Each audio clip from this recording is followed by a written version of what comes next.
one of the things he said that he loved about me was the fact that I took him to every single playoff game last year.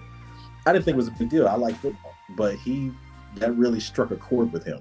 Because it showed, I was willing to be present, even if it inconvenienced me in one way, shape, or form.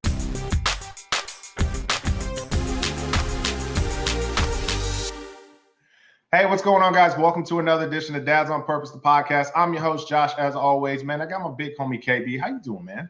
What's up, family? I'm doing great, bro. How you doing? Man, that was a little tamer than usual.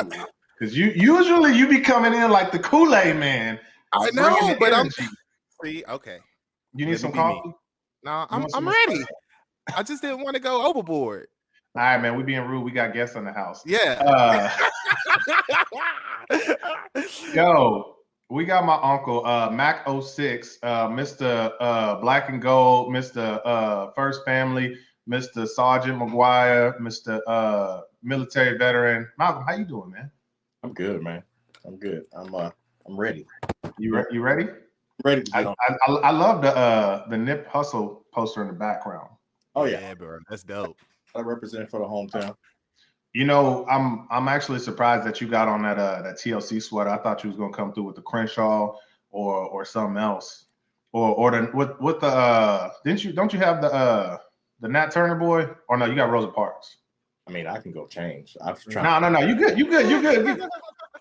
It's a perfect segue. This episode is brought to you by TLC, Teach Love Connect, the fatherhood brand for fathers by fathers. Man, we've been here, man. You see me and Kev every day, every week, with the swag on. You see Malcolm with the fatherhood sweater. I think we got like 20 left, so go get them now. I don't know if we restock it. We might not. It's Texas. It's hot. It's cold. But yeah, TLC, the fatherhood brand, man. Y'all go get your swag. I would give y'all a discount code, but we'll think about it. Anyways, we got a podcast to do, right? Yes. Right? Man, I love how Malcolm has asked me like a couple times what the prompt is, and I told him several times what it is. Because here's what happened. What was it, Malcolm? Last week that Miles got his state championship medal? Yes. Okay. So Malcolm has two sons. One's about to be a junior in high school. The other one's about to be a freshman in high school. And so your junior, he goes to Denton Ryan. Shout out to the Raiders, Blue Raiders. They just won state in football. And what do? He had to order his Letterman jacket, right? Yes. Okay. And I remember you in the group chat. I don't have too many group chats. I think I got two, and I'm you in both of them. But I think you said something like you getting old, and I was like, you're right. And I think I want to talk about this topic of like staying in the moment, because especially in our society, we got this whole blink and you'll miss it type of attitude, right? Like kids grow up in the blink of an eye. And my oldest daughter's 2, and I'm kind of seeing it as far as like it's going quickly. Yeah. And so I'm like, okay, we're already looking at, okay, where's she going to go to elementary school? Where's she going to go to middle school? Where's she going to go to, high school? But then I'm also like, bro, like I need to get her potty trained first. Yeah. You know what I mean? Yeah. And so I want to have this conversation about like, how do we stay in the moment, but still look towards the future or plan towards the future? Because the goal is to get them out the house. Yeah. And keep them out the house. Right. Yeah. And so that they're self-sufficient and sustaining and ready for the world. But how does that happen? Like, I don't even know where we're going to start at, but how does that happen? Like, what's step one in that journey? Well, I think step one for me has been to be present. To be present not only in the moment, as you were saying earlier, but just to be present in as much of their lives as possible without smothering them. Yeah. As you said before, and I did say that I do feel old because, my oldest Miles will be 16 in March. Driving. Mason, he'll be 14 this year. So Miles is driving, got his learner's permit, got a hard copy, so he, you can't tell me nothing. You gonna get him a car? Probably not. And so, but the thing is, every time Miles, and let me just give you a little background. So I'm 5'10" and a half on a good day, right? Like I said, Miles is 15. He's just about 5'10" himself. Mm-hmm. So I think maybe about 2 weeks ago, I looked up and this joke looking me in the eye. Had a flashback to when he was born. That was Bernie Mac. Oh, everybody know what that means in North Carolina. I mean, you want to do something to me. You know, I'm like, okay, all right. But you know, it all it did was take me back to, you know, to when he was born. And the thing with Miles is he was a very difficult birth. He was actually born probably about 6 weeks early. We did the whole, you know, care flight, a week in NICU and all that kind of stuff. Wow. So he's a blessing in and of himself. And then to fast forward to where we are now, this, you know, he's, you know, put a little bass in his voice, dry, and just taking on more responsibility. So you want to be present, but you don't want to handicap them, right? And keep them. You know, typically moms do a lot of that. I remember when you were blah blah blah, you still my baby, all this other kind of stuff. And like you said, Josh, probably trying to get you out the house. So off my payroll. There's a balance. So I try my best to give him as much leeway as possible. Obviously, it's got to be a respectful of rope. But you know, the hardest part for me is reconciling where we started with where we are right now. You know, still a work in progress. But you know, what's that look like? What's that look like? Because I mean, obviously, I'm not there yet. Yeah. But I'm in this season in my life, and a lot of people don't get it. Of just really learning how to be present. Like people find it weird if you really knew, like when my daughters are crying or they're upset, I'm smiling, not because I'm laughing at them, but because I'm appreciative that God has allowed me to be a father. Yeah. And so that's my way of really staying in that moment. And so what does it look like to reconcile with it? Because I imagine as I get older, I'm gonna just look back and cry. I remember the first time Erica left me alone with Jocelyn, my oldest. And I text one of my friends, their dad, and I was like, I get it now. I was like, I get it, what you're saying. Like, these are the moments that matter. And so I'm trying to be present in those moments, but like you said, reconciling, like when they get older, you know, like how do you do that? Because I'm trying to learn for myself. Short answer is this is a work, just as much a work in progress for me as it is anybody else. About, you know, you were talking about, you know, not feeling prepared or being left alone for the first time. I remember after Miles was born, and you know, like I said, he spent a week in the hospital. The day that he got out, my wife left because we were in Dallas, but we were living in Tyler. So my wife left, went home because they had to get ready for the baby shower that was pre-scheduled. So she leaves me, of all people, to drive from Dallas to Tyler. I didn't have any idea how to put a car seat in.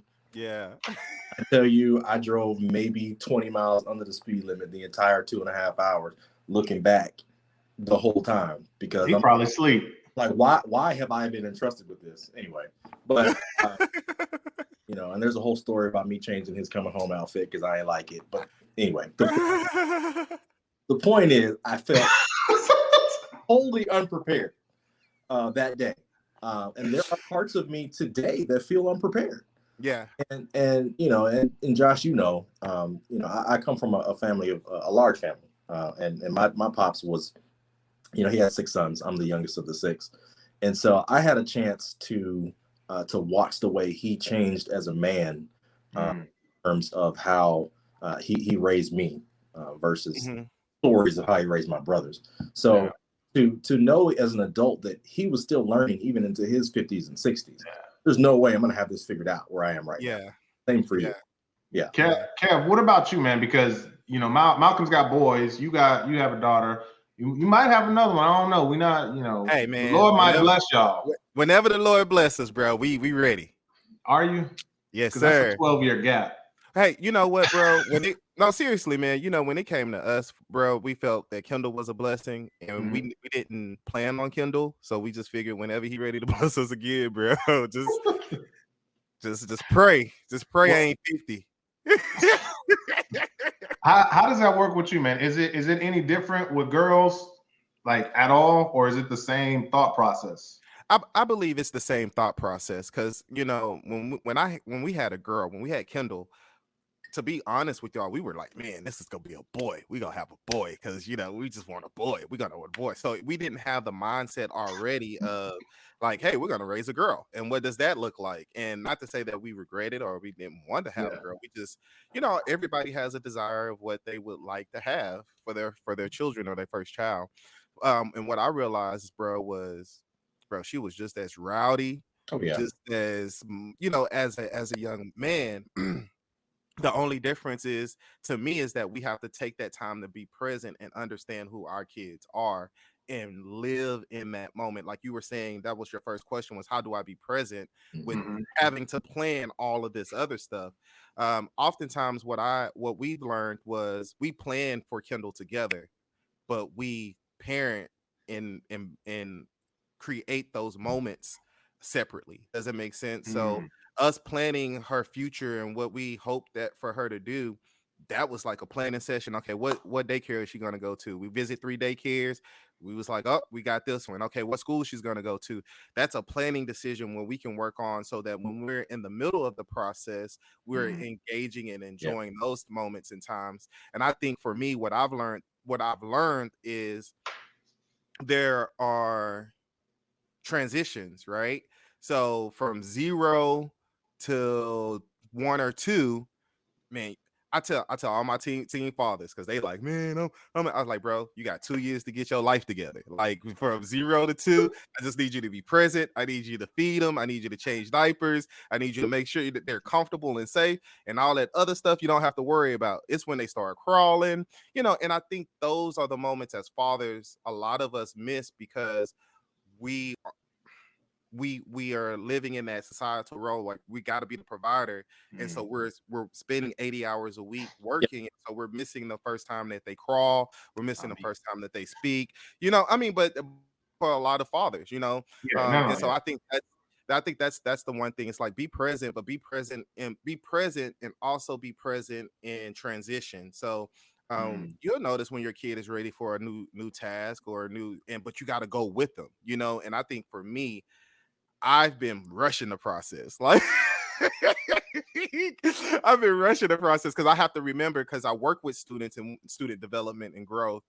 I have to sometimes step back and say, okay, my baby is just 12. So what should she be doing at the age of 12? What should she be able to do and accomplish? So I think we got to be present, not just be present, but also be present in those transitions. Because, bro, I don't know what I'm going to do when she turns 16, 15, 14. I'm at 12 right now, and I'm like, oh, my God.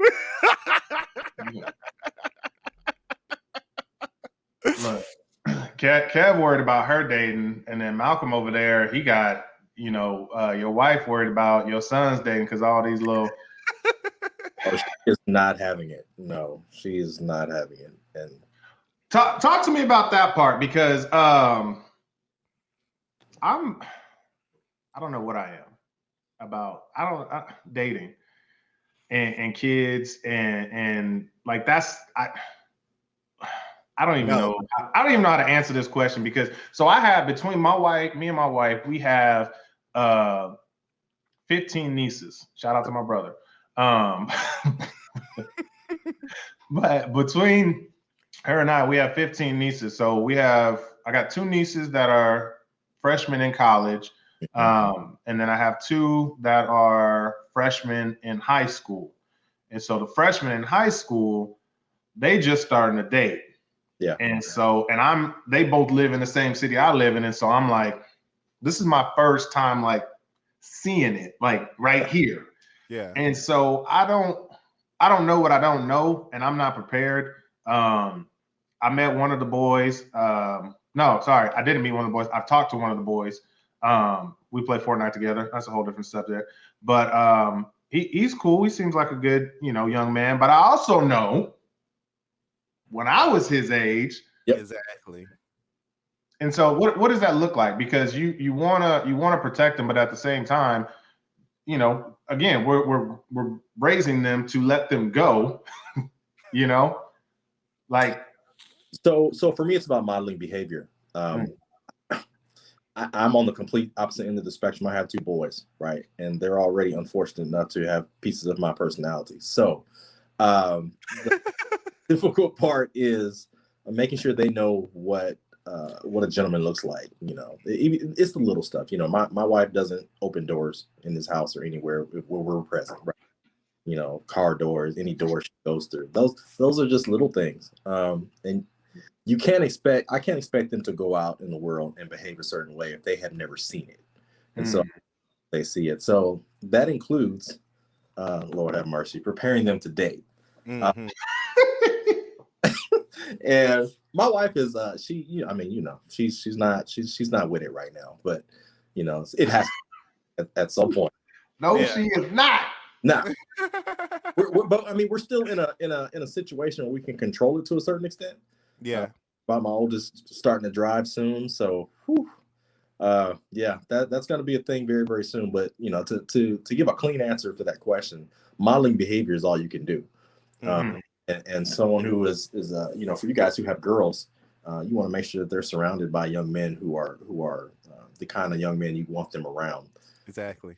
There's a push in this society to kind of just let people do what they want to do, and clearly not on that agenda. But it's important to let kids make mistakes along with their own decisions early on. But you got to model that behavior. You got to show them. And whether it's having the uncles, cousins, whoever come around to supplement whatever you're teaching them, but you got to model it. KB, why are you shaking your head? We don't date in this house. She's 12. We not dating in his house. Oh, at all? Like, okay. But it's just definition wise for me, right? So for me, you're courting to get married, and so right now you're not in a position to ask for her hand in marriage. You're not in a position to provide for her. You're not in a position to, like, if something happened, are you ready to take care of the situation? Like, and if you're not ready for that, then you can't date. You're not courting. You're not. We ain't doing any of that. And listen, this is not just for selfish reasons, y'all. Like, seriously, it's not for selfish reasons. What I'm looking at is the social emotional impact of it. So my thing about this is, can y'all be friends? Like, can he really be down for you? What do I mean? Like, is he showing up to your activities? Yeah. Is he being a good friend to you? And then let's just be friends. You don't need nobody telling you who you can date and who you can't date and where you can go and where you can't go, out of respect out of them at 12, 15, 16, 17, 18 years old. Why are you acting like an adult, like you're married? Like, I mean, I'm just, this is my thought process when it came to dating, and I'm starting to think about my experience and what I went through. Like, and not that I had a horrible experience, but I also see the limitations. Even when I mentor at schools and I go on school campuses, I see the limitations. Like, why are you looking at her? Like, I got eyes. I want to look. Like, I didn't disrespect you or anything, and that's to me too much pressure on a young person who's developing and growing. And I think a lot of young people stunt their growth because they've made decisions where they could have played football somewhere else. They followed her, or the decisions that they made are on their relationship. So I really think that when it comes to dating, and I'm not there yet, y'all, but I'm having the idea of, let me frame what dating will be for us. What's dating in my household, and what are we willing to accept and what we're not willing to accept, because she already know whatever dude come around here, he go get 101 questions, and I got to talk to your parents. Yeah. So that. Hold on, Malcolm. Before you finish that point, I just want to go for everybody watching on YouTube land. I wasn't laughing at KB what he was saying. I was laughing at the way he said it, because he said, if something happened, can you take care of it? Can it, something go down? Can you handle it? I was like, who he trying to fight? But go ahead, Malcolm. Finish that point. That came from a special place. I was with you.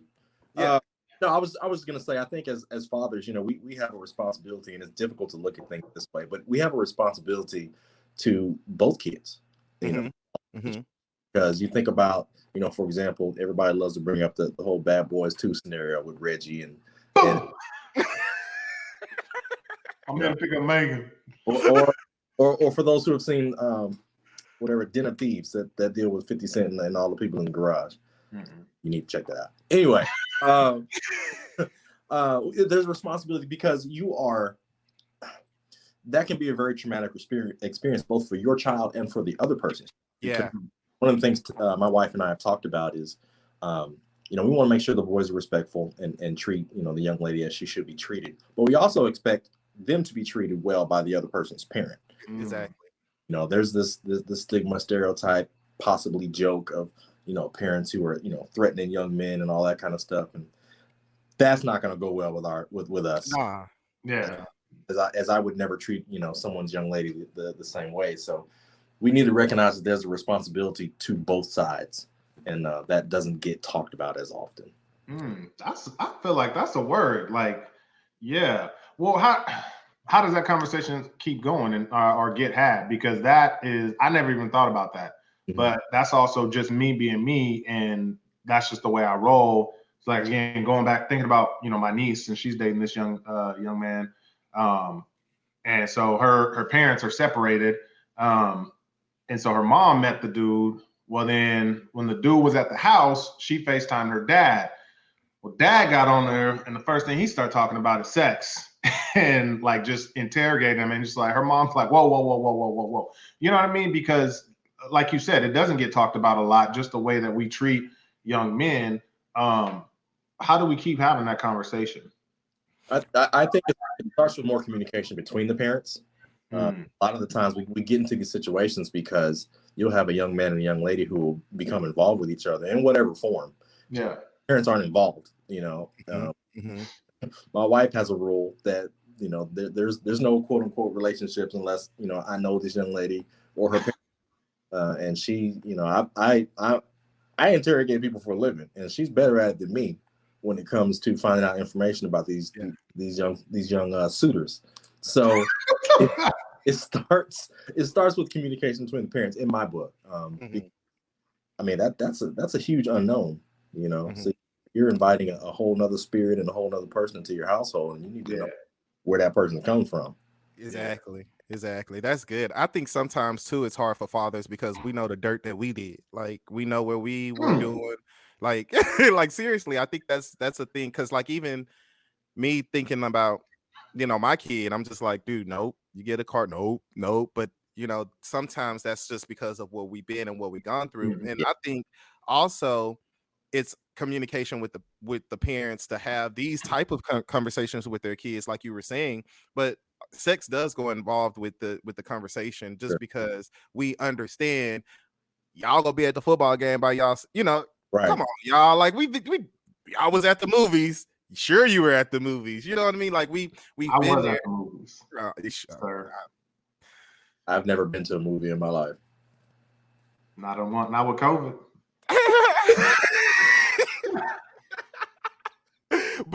But I think that those are type. We're gonna move on, and I think those are coming. But I think those are type of conversations that we're missing in the family altogether. Like, are we having relationship conversations? And like, I've had to have those type of conversations with Kendall at a young age, just being a African American student in a predominantly white school. Like, everybody's not gonna be your friend.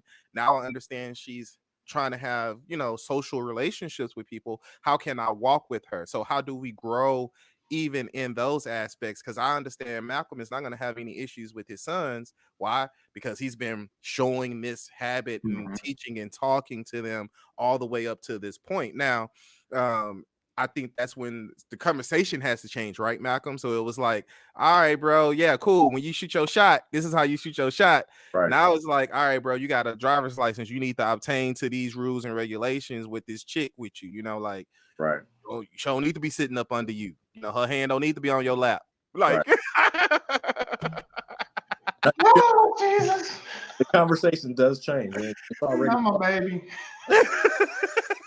When does that conversation start? Because kind of what you said, KB, is like, the conversation shifts. Like you've been talking to Kendall and things like that. She's 12. So you already started having that conversation about, just who you should be and things like that. Because I think that's the key, is that we have these conversations early, and you can kind of tell which parents ain't having the conversations. And I ain't really going to go down that road. Because you got Tatiana out there, you know, whatever.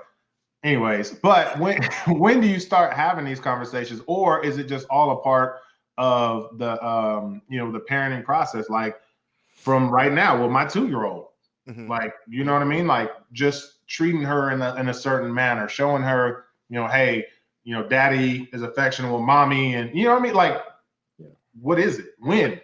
I think it's when you recognize a certain level of maturity, and when you can see that they're actually ready for that type of conversation. I've had that particular conversation with both my kids, both together and separately, because they're at different points in their lives. Not they're only a year and a half. I was about to say, they're 2 years apart, which is crazy. Yeah, but I mean, they're just personality wise. So that's really what I mean. Personality wise and maturity, they're two separate individuals. So it's really just recognizing when the time is right. Another thing that I wanted to bring up in relation to that was social media and the role that it plays, because that's a whole nother podcast. Well, I haven't seen anything accelerate a kid's maturity or wanting to be more mature than social media.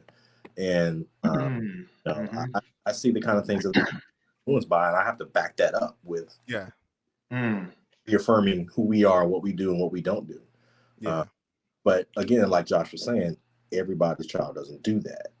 And so you kind of have to combat that with your own teaching. So, I think it's just recognizing when they're ready for that type of conversation and not trying to force it on them before they're ready, because they're going to be looking like, what are you talking about?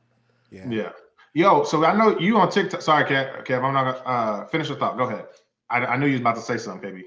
Yeah, I was just going to piggyback from a girl dad's perspective, right? Because I know if I had a little dude, they'd be like, yeah, bet, let's go ahead and have these conversations. I know when you're ready for this. Yep, I already know.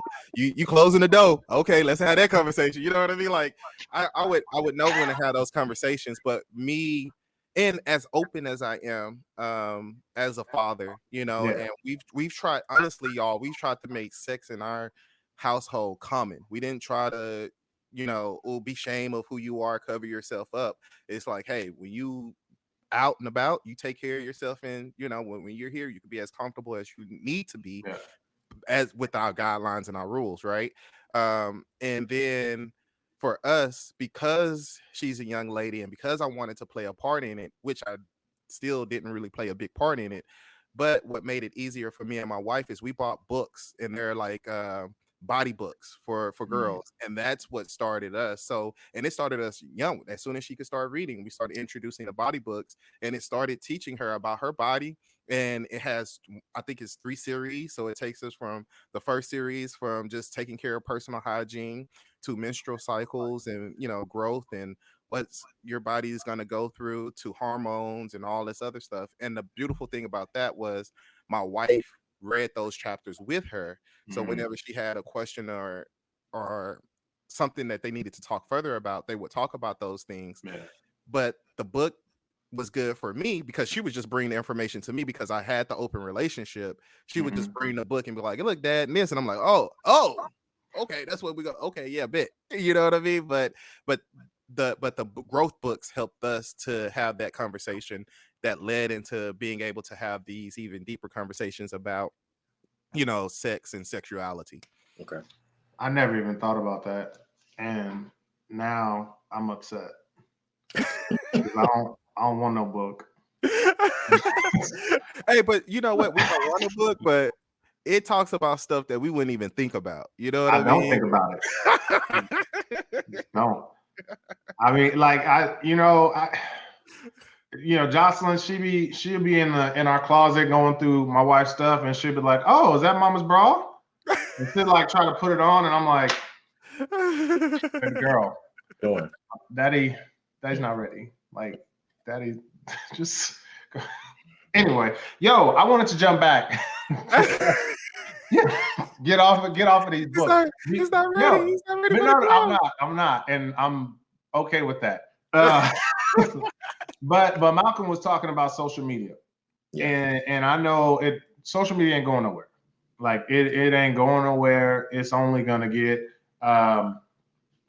I don't know the word. I don't want to say bad because I don't think social media is bad. I think it can be bad if you utilize it wrong. But I know, Malcolm, you're on TikTok a lot. primarily for your kids, just to see what they're doing, but you're also on there to, you know, just to see what's going on, see some funny things. Yeah. Is there a way to like censor a lot of things on TikTok, or you know what I mean? Because I'm looking at all these challenges and I don't need nobody talking about bust it. But you know, like what you better bust these dishes or something like that. Or if there's a way, I haven't found it yet. Not on TikTok, I don't think. It's one of the freest forms I've seen, and it's discouraging. You said freest forms. Yeah, mm-hmm. Yeah. I do check on both my kids and what they're listening to and watching, and you know, we allow them a certain amount of social media, and we have all their passwords and logins and all that kind of stuff. So not much gets past us, but yeah, TikTok it eventually will be more of a problem than it is already. So yeah, no, there's no way that I'm aware of to censor. I mean, you know, I already know how bad Snapchat is. Yeah. Well, especially with Snapchat, because you can put it into your eyes only folder and things like that, and you can't get in there. That's a whole different other story. I'm just like, I'm not. This is why I want to have this conversation, because I'm thinking about all this stuff, but I'm like, yo, I need to stay present right now. Like she is too.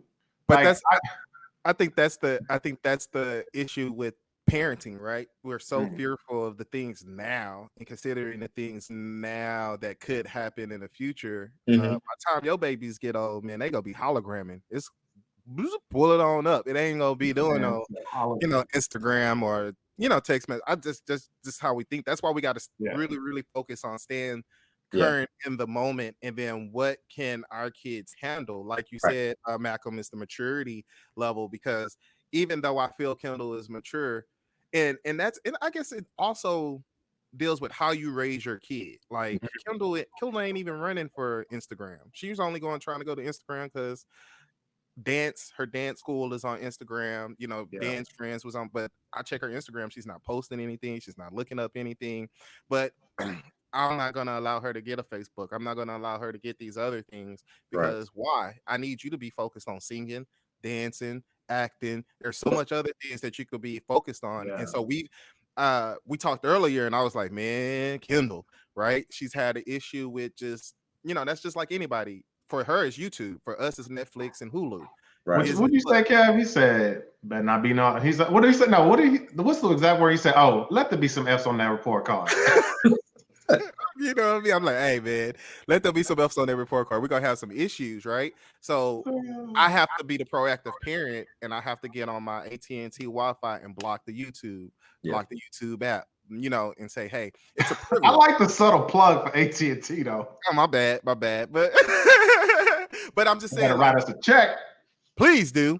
But I think we have to be playing proactive parts as well. Yeah. So in that engagement in social media, and how do we react to it also in our household makes a difference too. So yeah. Well, I'm done, y'all. That's how I'm gonna just start ending episodes. I'm saying I'm done and then end it.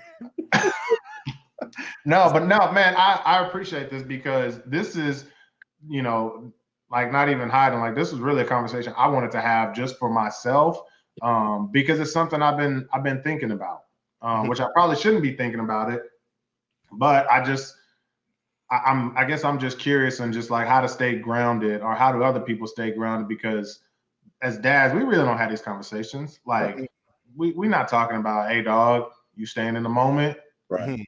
Little child is gonna grow up, but yeah.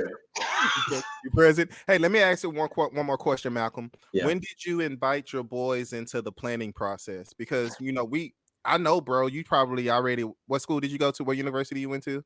Wiley College. So you got your heart set on some ideal colleges for your sons to go. They're going to SMU. But they already going.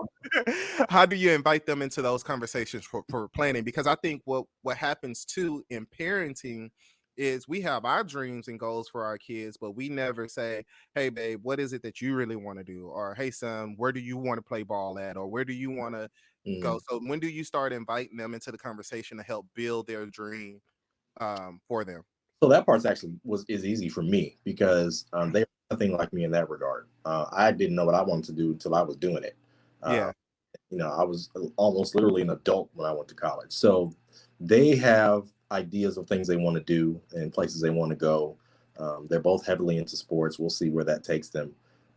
It may influence where they end up going to school and whatnot. But all I can do, to be honest with you, is expose them to different things. We were pre-COVID planning to take an HBCU tour this summer Nice. and see some other things, some Mhm. other environments, because they've only been to one, and that's the one that my wife and I went to. And so, to answer your question, we're inviting them into the process now because the schools are already sending letters and stuff like that because they're in these different databases for. Really? So Miles is already getting letters from different schools, and Mason, my youngest, plays club soccer, so he's getting a lot of not necessarily interest, but inquiries from different places already. So, I mean, kid hasn't even started high school. So, Wow. so the process is it starts early, but they definitely have input. Now I make sure that's informed input. Mhm. We're not doing a whole bunch of I want to go to school because I saw them on ESPN last week. You know what I'm saying? Oh, they We got good jerseys. think about that they want to do. For instance, my oldest is really into engineering, right? So we're looking in Mhm. schools that have that kind of thing. The youngest, we still trying to figure out what he likes outside of soccer. So, That's about it. but Malcolm, would you let Miles go to Texas? Texas, #9 school in the world for engineering. mm, Yeah. yeah, we can talk about that offline. Yep. I Yeah, just had to ask. yeah. Early on, so we're so it goes back to the whole maturity thing. If it's something that they're able to have a constructive opinion about, we'll definitely talk about it. Man, that's good. I really appreciate that because one of the things that I always teach in parenting is that we create boundaries for our kids, but within those boundaries, they have choices. Right. And so I think that the more we start having these conversations about us as fathers creating boundaries for our kids Yeah. and making sure they're making the right choices, then we'll be able to advance our kids a little bit quicker. Because of what I think sometimes they don't have a choice, right? So right now, Kendall ain't got a choice because she's taking AP classes, and she like. So listen here, minority fathers, if you're listening to me and you educating your kids when they get into middle school, put them in AP classes. As far as minority kids, we're the least taking advanced preparation courses in middle school and high school. But those are the type of things where, in order for you to be what you want to go to college, take these AP classes, take Yeah. these, and so that you can get where you need to go do, and understanding that these things that we're asking you to do is aligned with your goal to be successful. So I appreciate that, bro. Like, yeah, because I think a lot of people posted on Facebook, should a child stay in a child's place? And then where is a child's place? But we got transitions where they need to start growing and maturing so they can handle their own responsibilities. Absolutely. That goes back to that conversation that we had. What was it last week with DJ talking about? We don't see children as people, and that's part of the problem. Right. So yeah, that's a whole nother conversation. Yeah. But that's it, y'all. Malcolm, you got final words for the people. What are some things that you want some dad out there to know about just being present, man? Because I mean, we dropped a whole bunch of nuggets. It's a whole bunch of gems. Y'all go back here, rewind this thing, and listen to it again.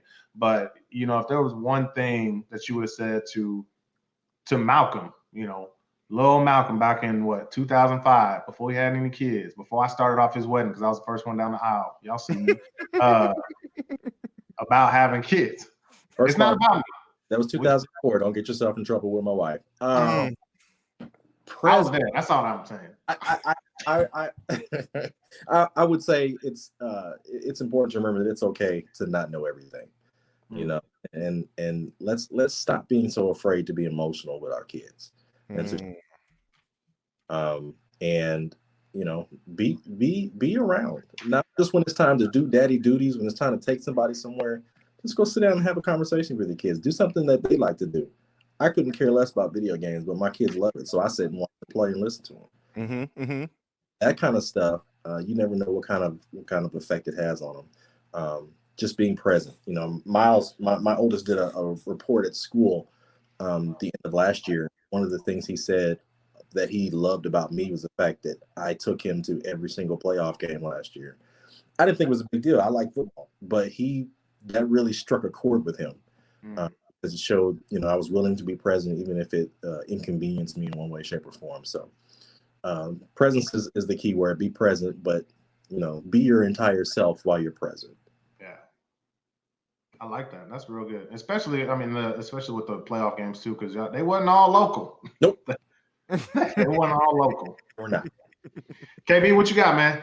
Man, great episode today. I would say within that presence, like really, really think about what being present means. It doesn't mean with the TV on and you got the football game going. It doesn't mean even if your baby is small, infant, it doesn't mean you're holding them and playing a video game. Right. Like you're actually putting some time and focus on your kid. So really, really think about that. When I say I'm being present, do I have distractions? Am I trying to be present and do something else with my kid? Or am I 100% there so that they can feel my presence and see that I'm actually paying attention to what they're doing? So when they say, daddy, daddy, daddy, daddy, watch me, man, you got to put everything down and be fully present, because they see when you're not really engaged. And the second thing I would say outside of being fully present, man, is like understand transitions and where you are with your kid. If your kid's a toddler, don't set expectations too high. Understand you're going to get there when they get 10, when they get 12, when they get 13, when they get 14. Like actually work with your kid where your kid is, but hold them accountable for what they should be capable of doing. You know what I mean? Like, I think that we're present and sometimes fall short on holding them accountable at their age range and really loving them there. So that's all I got for the people. Y'all make my job, like I just ask good questions and then let y'all talk. So I'm just here. And that's a pat on my back. So good job, Josh. Y'all out there in YouTube land, man, subscribe, like the podcast, share the podcast. Everybody that's on podcast land, man, subscribe to it. Don't forget to go to tlcbrand.com, tlcbrand.com. Get your swag. Until next week, we'll see y'all. Take care.